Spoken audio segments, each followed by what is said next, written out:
Blue Yonder. Yep, and we'll see if we're reporting, see if it's streaming. Yesterday's got goofed up and go into the wild blue. I got just as many views. 5, 4, 3, 2, 1. I'm John Miglosh for the Wisconsin DMA, and that's enough for today.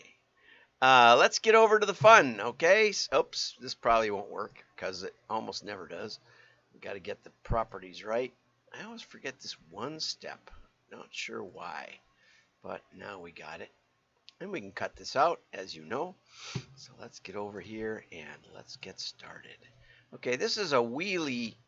This is a Wheelie movie. Really. I got it. Danny. Do a wheelie. Do a wheelie. That's kind of the theme of the whole thing. And then he falls on his back, which is very improbable. That's probably staged. He's probably done that 1,000 or more times.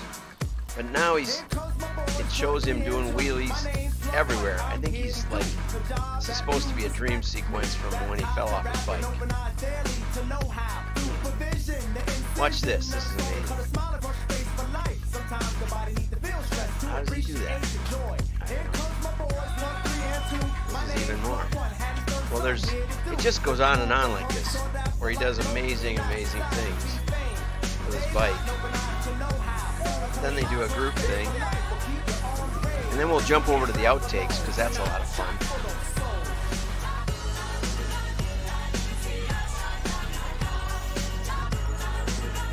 That's funny, up on the picnic table. Okay, so it goes on and on and on and on. And this is kind of the credits and the outtakes. And there you see that wheelie, so I've got some stuff how hard it really is. We're here for the Viola wheelies, Brand, so this girl is amazing. We're just gonna come across and just doing madness in front of them. Amazing what kids will. This far away, you people know. will do. You need more speed. You can do steps, Nino, combos. You can do all types of crazy stuff. Just gonna take my handlebars completely off. Yeah, my front tire is like brand new. Rear tire is almost worn down. That tells the story. I knew something would be doable on it, but it wasn't easy. Look, he's carrying packages. You can't see. Says you can't see where you're going. This is funny. I thought there must be a path down the middle of the picnic table. That's how they film all this stuff. And a lot of fun. In there somewhere is Adidas. You know, that's my objection to this commercial, is that it's just oh my goodness. Look at this. Can't even believe it. He goes across. Oh my, oh my. Like, that is actually crazy. She has immense control of her bike. But at the end of this, I'll actually be able to wheelie properly, I reckon.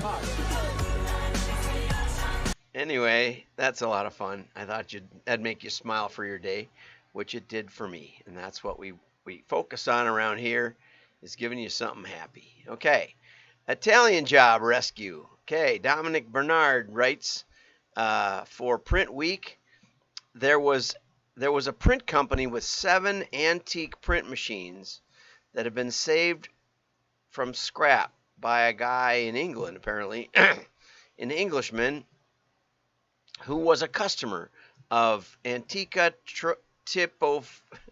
Tipografia Bigini in Lucca, Italy. Okay, whatever. And so Benham Gooder decided to rescue. He was a customer, so he was notified that the company was shutting down. What happened was that, you know, with COVID, there wasn't much work, and one of the type guys, I think, died, and they just couldn't get it going. And so they were going to scrap these original Heidelbergs. There's an original Heidelberg. And I remember going into newspaper offices in the late 70s and actually seeing letterpress, seeing a local little small town newspaper being printed on a letterpress type press. Chunka, chunka, chunka, like that. You know, I got to see, and this, you know, a working press that was doing the newspaper for that town, probably the same as it had for 100 years. And so it's a great thing that they saved some of these presses. There's some more. And they're going to bring them back together and try to make a print company out of them. But also, I think, do some education and a bit of a museum to make the whole thing work. This was an interesting article I meant to get to yesterday. The GDPR is being refined, as we'd expect. And so now there's the Electronic Communications Act. Note again, if you want to market in this context of privacy and control, mail is not regulated by this change. But what I liked is that it had a definition for direct marketing. It's not my definition. If you go on Google Scholar and type definition of direct marketing, the article by Connie Bauer, who actually wrote it, is the seminal definition and is referenced by pretty much everybody else who just tries to define it, but this one doesn't. The term direct marketing covers any form of presentation of goods or services in written or oral form sent or presented by means of a publicly available service directly to one or more users. So the idea is the talking. Now, under this definition, the idea of selling farm produce directly to the consumer is sort of, that would be direct marketing. It really doesn't get at the essence of my understanding of direct marketing, which is the idea of scientific testing, that we can build a heuristic system that's continuously improving. But anyway, at least they put it in there. Direct marketing requires, as under the previous regulation, the prior consent of the addressee. There are a few exceptions, but not very many. Mostly that you've done business with someone, which means that basically it's very difficult to prospect with any kind of direct marketing under these definitions, that you'd have to use global advertising or something else to do your customer acquisition, which is messy at best, and requires the prior consent.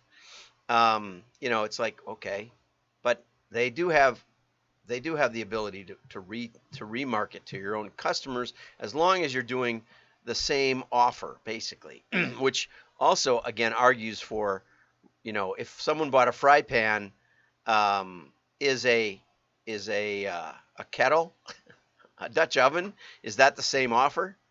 Or is a generic 50% off all cookware the same offer? It's a good question. It almost argues for a more general approach rather than trying to guess what you want next. That if you specifically offer an individual product that isn't the same as the one they bought, it could be argued that it violates this. So there's a lot to it. It'll be in the show notes. Go over to wdma.org and subscribe. Wayfair, Etsy, and eBay struggle with e-commerce reset. I thought these were highlighted. They were, but I guess I brought them in without the highlighting part. I do this at home with a cup of coffee, and then I upload it. So Sarah Mahoney wrote this. Oh, there's a bunch of stuff. Okay, so during the pandemic, the sales soared, but Wayfair in the first quarter revenue said that they fell $3 billion, 14%. But this is the real kicker, and this shows you how a little increase in sales can really improve your valuation, and a little drop can really kill it. They had losses of $319 million compared to profits of $18 million a year ago, same period. Wow, that's a big difference.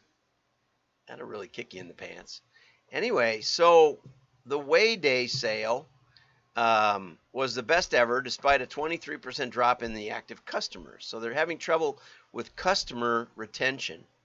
And they did a lot of they did test a lot of catalog concepts, but I think they gave it up. And the trouble in building a sustainable company is that you acquire a customer and you assume that they're similar to the customer you acquired 2 or 3 years prior. But when you acquire a customer inexpensively with digital, they're often worth 25%, one quarter the long-term value of a customer acquired by mail. Because mail has a way of impressing in your brain. You know, we've got catalogs laying down here. Here's the Uline, the latest Uline catalog. Look at that. Look at the thickness of that. Okay? I mean, I drive by you. My goodness. How many pages is this?